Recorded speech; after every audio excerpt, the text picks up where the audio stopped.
నల్లాగడం దొరికించుకుని కూడా ఇంకా ఇబ్బంది జరిగిపోయిందండి. బాగా ఇబ్బంది, ఏవి పట్టుకోలేకపోవడం, కూర్చో ఒంగోని తీసుకోలేకపోవడం, చూసి బటన్స్ కూడా పెట్టుకోలేకపోయాను.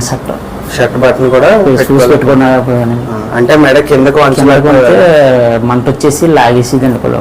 మెడ నొప్పి చేతిలోకి లాగేసేదండి. పడుకుని కూడా చాలా ఇబ్బంది పడి ఓడినండి. పడుకుని అసలు నొప్పి వచ్చేసిస్తారు. అసలు ఇట్లా ఇలా ఇట్లా ఇట్లా పెట్టుకుని ఎంఆర్ఐ చేస్తే ఏమని తేలింది ప్రాబ్లం? 3 పూసలు అడిగారండి. ఓకే.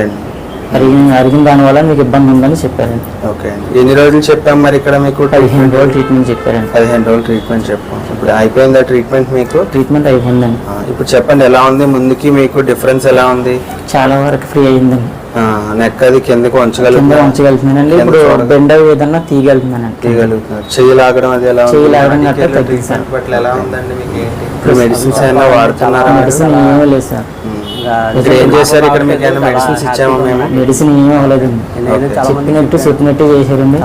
దాని తగ్గన మాకు రిక్వైర్మెంట్ కూడా వస్తుంది. ఓవరాల్ గా ట్రీట్మెంట్ పట్ల మీరు ఎలా ఉన్నారు? హ్యాపీగా బాగుందండి. అదే ప్రజెంట్ వర్క్ నేను మామూలుగా చేసుకుంటున్నాను. చాలా ఇబ్బంది పడ్డాను ఫస్ట్లో.